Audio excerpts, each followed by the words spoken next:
그제 조양호 대한항공 회장이 주총을 통해 등기이사직 연임에 실패한 데 이어 어제는 박삼구 아시아나 회장이 스스로 대표이사직에서 물러났습니다. 갑질 논란, 기내식 대란 속에서도 자리를 지켰지만 경영 위기까지 불거지자 더는 버티지 못했습니다. 이제 시장의 관심은 한진칼 주주총회로 향하고 있습니다. 한진칼 주총에서는 석태수 한진칼 대표이사의 사내이사 연임권을 두고 사측과 2대 주주인 KCG와의 표대결이 예상됩니다. 과연 석태수 대표는 사내이사직을 지킬 수 있을지 자세한 이야기 나눠보겠습니다. 한국항공대 허희영 교수입니다. 어서 오세요. 어서 오십시오. 네, 안녕하세요. 교수님, 박삼구 회장의 퇴진 선언이 오늘 주주총회 하루 앞서서 나왔단 말이죠. 전날 또 조양호 회장이 연임만이 부결이 되면서 경영권의 제한을 받게 된 상황이지 않습니까? 파장이 적지 않을 것 같습니다. 예, 뭐 내부에서도 예상을 못했다고 그래요. 말씀하신 대로 박 회장 사퇴를 통해서요. 뭐 아시아나의 내부에서도 모를 정도로 전격적으로 이루어졌고요. 사실 네네. 오늘 주총을 앞두고 하루 전에 이제 이렇게 사퇴를 선언했는데. 네.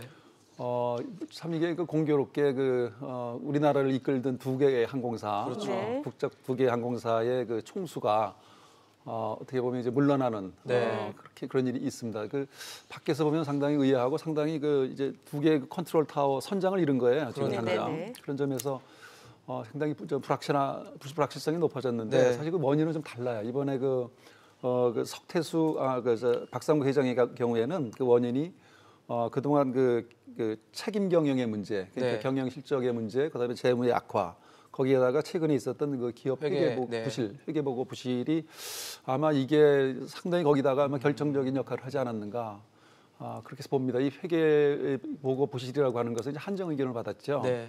그래서 경영 성과와 관계없이 정직하게 경영 성과와 재무 상태를 이해관계자들한테 본이 보이는 것인데 그것에 대해서 회계 기준을 따르지 않았다. 그래서 3일 회계법인의 그 의견이 그렇게 나간 거죠. 네. 이건 문제가 있다. 그러면서 이제 다시 정상화는 했지만 그것이 여파가 크지 않았나라는 생각이 됩니다.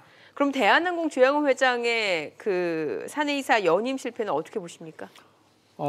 그것도 사실은 뭐 급작스럽게 며칠 동안에 상황이 바뀌더니만 저는 거기 참관을 해봤는데요. 예. 저는 뭐 주주가 아니라서 네네. 발언권도 없고 가서 그렇게 구경만 했는데. 예. 그게 이제 결국은 결정적인 거냐 아주 근소한 차이예요. 2.7%의 차이로 네. 결국은 경영권을 박탈당했는데 그건 이제 두 가지가 좀 특이한 것이 네. 우선은 대한항공은 임원 연임의 그 네. 조건을 과반수가 아니고 보통 과반수를 하거든요. 네. 근데 그 97년, 8년 IMF 위기 때 경영권 방어를 위해서 변경했죠. 오히려 더 강화시켜놨죠. 그러니까 그때 이제 외국인 경영진이 막 들어오고 그러니까 네네. 3분의 2 이상으로 예. 강화시켰는데 그게 오히려 부메랑이 돼서 그러게요. 본인이 그거에 실패했죠. 그래서 64.1%면 참 많이 얻었지만 네. 그러나 그는 실패했고 더 의미가 있는 것은 이제 이 국민연금이라고 하는 거대한 자본이 대기업의 경영권 인사에 의결권을 행사했다는 점에서는 어떻게 보면 역사적인 사건입니다. 네. 그래도 조양호 회장과 박삼구 회장이 뭐 연이어 퇴진을 하면서 네. 좀 뭐 비슷한 상황인 것 같이 보이지만 실제적으로 조양호 회장 같은 경우는 그래도 회장직, 그룹 회장직하고 한직칼 대표이사직함은 유지를 하고 있고요. 박삼구 회장은 이제 내려놓은 상태 아닙니까? 그렇죠. 그러면 좀 차이가 있다고 볼 수 있는 거 그러니까 이 아닙니까? 공통점이라고 하면 조금 전에 말씀하신 대로 뭐 사회적 지탄이라든가 네. 갑질이라든가 이런 걸로 해서 두 분 다 이제 굉장히 여론이 안 좋은 상태는 공통적인데 그 물러나게 된 것을 보면은 전혀 달라요. 그러니까 박삼구 회장 같은 경우에는 그 기업 부실 그러니까 누적된 재무적 부실, 경영의 성과에 대한 그 책임이 이제는 그룹으로 전체로 번지는 상황이 되었고 예. 그러니까 기업의 문제로 물러나게 되신 거고 네. 조양호 회장 같은 경우에는 사실은 개인적인 문제가 됐죠. 그러니까 배임이라든가 횡령이라든가 그다음에 뭐 관세법이라든가 네. 그러면서 기업 운영은 잘했어요. 대한항공은 뭐 경영 성과는 좋죠. 네. 그러나 이제 개인적인 문제로 가족의 문제로 해서 마침내 이 사회적인 그 문제를 국민연금이 나서가지고 해결해 주는 셈이 되었죠. 물론 그러나 이제 앞으로 그 영향력에 있어서는 조양호 회장 같은 경우에는 지금 한진칼 오늘 주주총회 열리는데요. 네. 거기에 그 최대 주주이고 지금 대한항공에도 최대 주주죠. 네. 그러니까 그 영향력은 아마 유지할 것이다. 그러나 경영 일선에 못 나선다. 그렇죠. 다시 그럼 아시아나 얘기를 좀 해볼게요. 이제 감사 보고서 한정해서 적정 의견을 받긴 했습니다만은 뭐 앞서서도 좀 언급을 주셨다시피 여전히 좀 부실 경영 상태가 좀 드러났다라고 좀 볼 수 있는 거겠죠. 예, 그러니까 아시아나 정도의 대기업이 왜 제대로 된 그 회계 보고서를 못 냈겠는가? 예. 그거는 저는 어떻게 보냐면 이제 회계 분식은 아니더라도 네. 회계 기준에 맞도록 수입과 비용을 인식해서 그것을 이해관계자한테 보고하는 것인데 공인회계사는 뭐 하는 역할을 하는 것이냐? 성과가 좋건 나쁘건 그거는 관심이 없어요. 그러니까 회계 기준에 따라서 정직하게 충실하게 회계 재무제표가 만들어졌는가? 대체대제표와 손익계산서가 그 점에서 보통 어떤 유인을 갖느냐면 왜 그렇게 했을까? 그러니까 비용은 줄이고 수익은 높게 계상하고 부채는 줄이려는 그런 의도가 있지 않았겠는가? 그래서 이제 공인회계사 감사가 한정으로 나갔던 것이고, 네. 그러니까 그 내면을 들여다보면 그 재무구조의 부실화, 낮은 경영 성과, 그것이 지금의 아시아나의 그 경영 악화를 가져오지 않았는가? 결국 그게 이제 회계감사 보고서에 이제 결국은 나타났던 거죠. 네. 네, 사실 오늘 이제 뭐 금호아시아나 항공도 있지만 금호산업주총도 오늘 그렇죠, 예정이 예. 돼 있고 예. 지금 이제 9시가 넘었으니까 이미 열린 상태인데 네, 그럴 것 같습니다. 사실 박 회장의 사내이사 재선임 안건을 놓고 뭐 경론이 벌어질 거다라는 전망도 있었는데 아까 교수님 말씀하신 것처럼 뭐 전격적인 사태가 이루어지면서 그런 일은 없어지게 그러니까 이제 됐습니다. 뭐 그게 주주총회가 가장 그 중요한 이해관계자들의 단체인데 그 자리에서 이제 어떻게 보면 공격의 타겟이 사라진 거죠. 그러니까요. 네, 먼저 그냥 나는 책임지고 물러나겠다. 네, 이제 그렇게 네, 돼버린 거예요.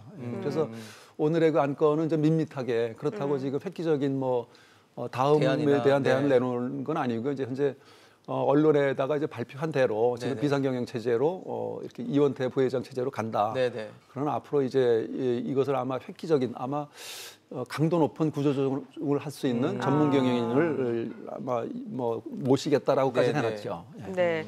자, 그러면은 주가를 보게 되면 이제 어제 보니까 아시아나항공 주가가 3% 가까이 올라다가 이제 마감이 됐고 대한항공은 오히려 5% 넘게 떨어졌단 말이죠. 예. 그러면은 이게 주가를 봤을 때는 뭔가 시사하는 바가 분명히 있을 것 같고 여기에 예. 대해서 어떤 해석이 가능할까요? 예, 원래 주가라고 하는 게 예. 이제 선행 지표죠. 그렇죠. 그러니까 당장이 아니고 앞으로 어떻게 갈 것이다라고 하는 아주 매우 효율적인 시장에서 투자자들이 결정한 것인데 아시아나 금호그룹 같은 경우에는 주가가 지금 뭔가 주 채권은행인 산업은행이 네. 아마 4월 6일이 도래가 되는데 그때 그것을 연장해주고 재무구조 개선에 대해서 연장해주고 정부가 나서지 않겠느냐. 단 지금은 그 박상구 회장이 이제 어떻게 보면 용퇴한 거죠. 네. 네. 그런데 그 이상의 강도 있는 재무 아마 개선안을 또 요구할 것이고 예. 그럴 경우에 아마 현재보다 지금 악화된 아시아나의 기업 가치를 좀 올리는 쪽으로 움직이지 않겠느냐는 것이 반영이 됐다고 보여지고요. 네. 그 대한항공 같은 경우에는 조금 혼란스러웠죠. 네네. 네. 그래서 그 당일날은 주가가 올랐어요. 당일날은 빠졌어요. 초반에 오르다가 떨어지더라고요. 네, 빠졌죠. 예. 그런데 어제 보면 또 두 배 이상 또 더 떨어졌어요. 예. 처음에 올랐다가 어제 내려갔죠. 떨어지겠죠. 예. 네. 그래서 결국은 이 주식시장에서 저걸 어떻게 해석해야 되는가. 이번에 조양호 회장이 그래도 개인적인 비리를 많이 지은 사람이지만 네네.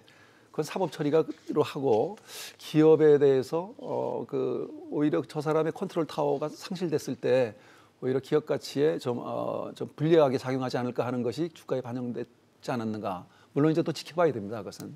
네. 네. 그러면 사실 이제는 좀 한진칼 주주총회로 좀 짚어보려고 하는데요. 네. 오늘 이제 한진칼 주주총회도 열려 있는 상태입니다, 지금. 근데 한진칼이라는 데가 한진 그 그룹의 지주사 역할을 하고 그렇죠. 있잖아요. 네, 여기서 조양호 회장의 사내이사 연임 실패가 네. 어느 정도 영향을 미칠지, 그리고 이번 안건 중에 이 석태수 대표이사의 또 연임건도 있기 때문에 이게 또 가능할지도 되게 관심이거든요.